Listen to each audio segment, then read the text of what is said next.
राधे राधे। मैं हूँ नीलू चौधरी। मेरे चैनल ग्रहों की माया में आपका स्वागत है। 2024 के सबसे बड़े परिवर्तन के रूप में ये देखा जाएगा। अभी वर्तमान समय पर राहु देव विद्यमान रहेंगे। शनि के उत्तरा भाद्रपद नक्षत्र, ऐसे नक्षत्र पर ये विचरण करेंगे जो कि शनि का नक्षत्र होगा और वास्तव में यथा शनि तथा राहु कहा गया शास्त्रों में, अर्थात शनि के समान ही राहु अपना प्रभाव प्रदान करते हैं। राहु शनि के नक्षत्र उत्तरा भाद्रपद में, जी हाँ, दैत्यों के सेनापति राहु नक्षत्र परिवर्तन करके शनि के नक्षत्र उत्तरा भाद्रपद में गोचर कर चुके हैं। ये 16 मार्च 2025 तक ट्रांजिट करेंगे। ज्योतिष शास्त्र में शनि और राहु एक जैसे ही परिणाम देते हैं। राहु शनि के जैसे ही कार्य करते हैं। जब ये शनि के नक्षत्र में गोचर करेंगे तो अत्यधिक 10 गुना बलवान होंगे। उत्तरा भाद्रपद नक्षत्र 27 नक्षत्रों में आकाश मंडल में 26वें नंबर पर आता है। ये अत्यंत शुभ नक्षत्र माना जाता है। जीवन में कुछ नया करने वाला नक्षत्र है। राहु भी ऐसे ही ग्रह हैं जो कुछ नया करना चाहते हैं, कुछ लीक से हटकर, इसलिए इस नक्षत्र में राहु अपने आप को बड़ा कंफर्टेबल महसूस करते हैं। राहु और शनि दोनों को पाप ग्रह की संज्ञा दी हुई है, लेकिन शनि पूर्वा भाद्रपद नक्षत्र में गोचर कर रहे हैं और राहु उत्तरा भाद्रपद नक्षत्र में गोचर कर रहे हैं। दोनों ही नक्षत्र बहुत शुभ है। ये जरूर ध्यान दीजिएगा कि राहु आपकी कुंडली में शुभ बैठे हैं या अशुभ। यदि आपकी कुंडली में शुभ बैठे हैं तो अचानक से आपको सब कुछ दे देंगे, सब कुछ मिल जाएगा जिसे पाने की इच्छा आप करते हैं। लेकिन अगर खराब है तो राजा से रंग बनाने में भी ये देर नहीं करते, क्विक डिसीजन लेते हैं। चलिए जानते हैं नक्षत्र परिवर्तन के बारे में कि ये आपकी राशि पर क्या प्रभाव डालेंगे। तो देखिए, हमारे जीवन में 60% समस्याओं का कारण राहु होता है। आज के समय में राहु ही हमें वह सब कुछ दे सकता है जो हम पाना चाहते हैं, क्योंकि इन्हें कलयुग का सरताज राजा कहा गया है।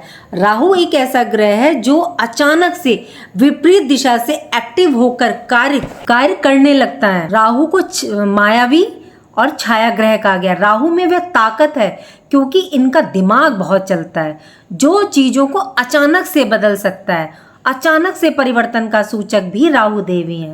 राहु आपको सीमा लांघने पर मजबूर कर देता है। राहु के लिए कोई फाउंडेशन नहीं है।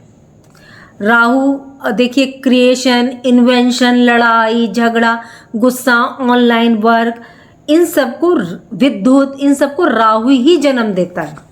और राहु जब शनि के नक्षत्र में जाएंगे तो ये आपको कौन कौन से परिणाम प्राप्त होंगे, चलिए जानते हैं। सिंह राशि के अष्टम भाव पर राहु देव विराजमान है अक्टूबर 2023 से। 8th हाउस हमारी परेशानियों का, रुकावट का और डिप्रेशन का होता है।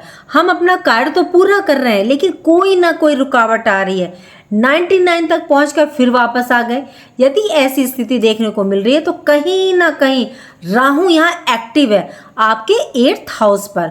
8th हाउस हमारा अचानक से होने वाली घटनाओं, रहस्यमय चीजों, इन्वेंशन को दर्शाता है।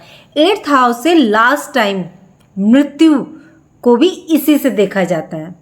यहाँ 8th हाउस में राहु आपको 4, 8, 12, आपको स्क्रीन पे शो होता होगा, एक ट्रायंगल बन रहा है और आपको जो रिजल्ट मिलेंगे वो इन्हीं भाव के मिलेंगे। यहाँ आपका 12वां घर एक्टिव हो रहा है। यदि आप विदेशों में रहते हैं या विदेश संबंधी कोई काम करते हैं या करना चाहते हैं या इंपोर्ट एक्सपोर्ट संबंधी काम करते हैं तो ये राहु आपका काम बनवा सकता है, क्योंकि ये आपके साथ साथ 12th हाउस को एक्टिवेट करता है। या हो सकता है आप कोई बड़ा निवेश करने की सोचें, क्योंकि इस टाइम जो होगा 16 मार्च 2025 तक का जो समय है, बड़ा टाइम पीरियड है ये।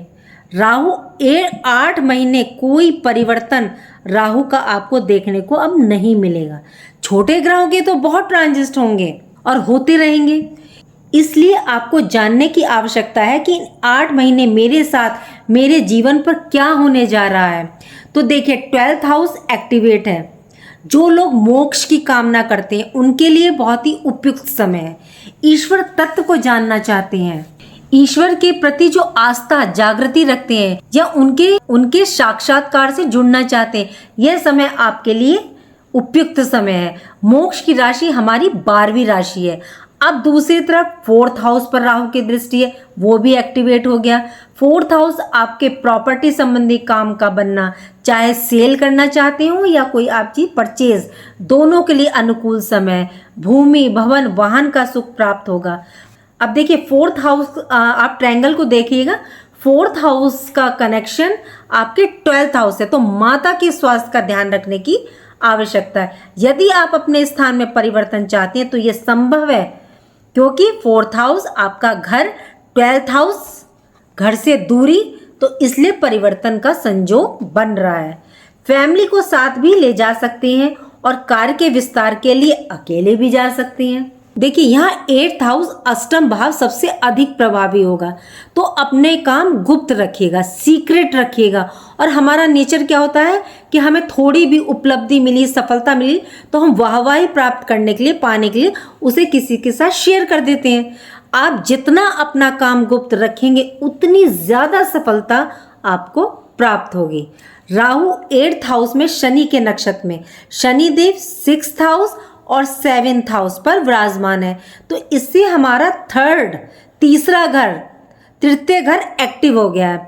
नक्षत्र ज्योतिष के अनुसार माना जाता है कोई ग्रह अपने नक्षत्रों के अधीन होकर के हमें परिणाम प्रदान करता है तो उसका रिजल्ट बेहतरीन आता है। अब हमारे पास 3 घर हैं, 6th हाउस, 7th हाउस और 8th हाउस। ये कॉम्बिनेशन देखने को अब मिलेगा 6, 7, 8 का। 8वां घर जो होता है, 8वें घर में राहु विद्वान है। ये भय और भ्रम के देवता माने गए, इसलिए हमको भ्रमित करेंगे। ये आपके मन में भ्रम पैदा कर सकते हैं कि कार्य नहीं हो रहा, सफल नहीं होगा, ऐसी नेगेटिविटी दे सकते हैं। ये हमारे जीवन को नेक्स्ट लेवल तक भी पहुंचा सकते हैं। वर्तमान युग में बिना राहु के आप अपने जीवन में श्रेष्ठ ऊंचाइयों को प्राप्त नहीं कर सकते, क्योंकि 8th हाउस बदलाव का, क्रांति का भी होता है। कोई नया चेंज आने की संभावना काफी प्रबल है, क्योंकि 6th हाउस, छठा भाव, नक्षत्र के द्वारा प्रभावी है। ऊपर से शनिदेव वक्री हैं 7th हाउस में, तो एक घर पीछे का भी रिजल्ट देंगे। सबसे ज्यादा प्रभाव शनि के द्वारा मिल रहा है और राशि के अनुसार। ऊपर से राहु के नक्षत्र के द्वारा 6th हाउस प्रभावी हो रहा है, तो आपको एक ऐसा अनुभव, एक्सपीरियंस आपको मिलेगा नौकरी, जॉब से जुड़ा हुआ, क्योंकि 6th हाउस आपके कर्म, मेहनत का, सेवा का, नौकरी का। तो जॉब में 16 मार्च 2025 तक कोई विशेष परिवर्तन के योग बन सकते हैं। जॉब नई मिल सकती है, आप जॉब ढूंढ रहे थे तो अब प्राप्त हो सकती है। 7th हाउस भी एक्टिवेट हो रहा है। 7th हाउस आपके बिजनेस का, दाम्पत्य जीवन का होता है, तो रिलेशन में वाद विवाद और एग्रेशन की स्थिति ना उत्पन्न हो, आपको ध्यान रखना है इस चीज का। मिसअंडरस्टैंडिंग ना हो, क्योंकि आपका 8th हाउस डिप्रेशन का और 6th हाउस शत्रुओं का होता है, इसलिए शत्रुता आपस में आप दोनों की आ सकती है, इसलिए बहुत ध्यान रखना है दाम्पत्य जीवन में। मेहनत का पूर्ण फल आपको प्राप्त हो। शनिदेव भी वक्री होकर के 6th हाउस का रिजल्ट दे रहे हैं।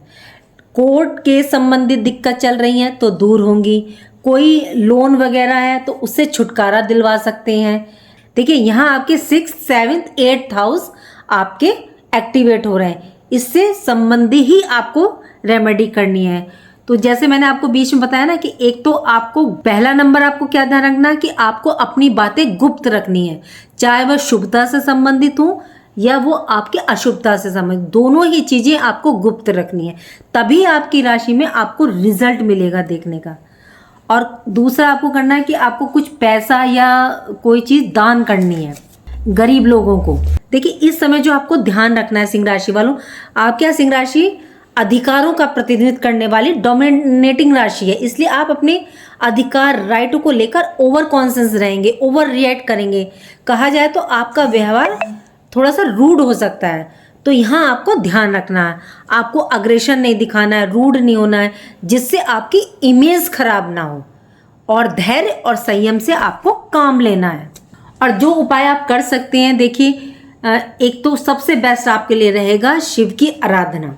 राहु जो शांत रहता है, शिव ने अपने गले में जो मुंडों की माला पहन रखी, राहु को वहाँ प्रो रखा है। तो आप सोमवार के दिन या किसी भी दिन आप जाकर के शिव मंदिर में शिवलिंग के ऊपर पुष्पों की माला अपने हाथों से बना के अर्पित करें। चाहे वो आप अपराजिता के फूल की बनाएं, मंदार की बनाएं या आप आंकड़े की बनाएं, किसी की भी बनाएं। दूसरा, जो आपके घर के आसपास या आपके घर में स्वीपर आते हो, उन्हें कुछ पैसा दान दें, क्योंकि राहु स्वीपरों को से मतलब कि रिलेट करता है। तीसरा, आपको मंत्र करना है ओम रांग राहवे नवे का। तो आपने संध्या के बाद करना है। आप 11 कर सकते हैं, 21 कर सकते हैं या 1 माला कर सकती हैं। तो आपको थोड़ा सा गुड़ रख लेना है, नहीं और थोड़ा सा पानी। जब आप जितना भी करना चाहें उतनी माला करके 1 माला करें, 11 बार करें या 21 बार करें, ये आपकी इच्छा है, जितना टाइम है आपके पास। फिर वो जब पूरी हो जाए तो आप पानी किसी पौधे में डाल दें और गुड़ बाहर किसी कुत्ते को खाने के लिए डाल दें। और हो सके यहाँ आपके मंदिर में सरस्वती देवी हूँ, इस टाइम नीले फूल बहुत खिल रहे हैं, उनके चरणों में जाके नीले फूल अपराजिता के अर्पित कीजिए। फिर देखिए, राहु आपको बहुत ही बेस्ट रिजल्ट देंगे, अच्छा परिणाम आपको देखने को मिलेगा। उम्मीद करती हूँ कि मैंने जो आपको समझाने का प्रयास किया, जो जानकारी मैंने दी आपको, वो अच्छी लगी ही होगी। और अच्छी लगी होगी तो लाइक कीजिए, कमेंट बॉक्स में हर हर महादेव या राधे राधे लिखिए, और मेरे चैनल ग्रहों की माया को सब्सक्राइब कीजिए। राधे राधे, जय माँ बाबा।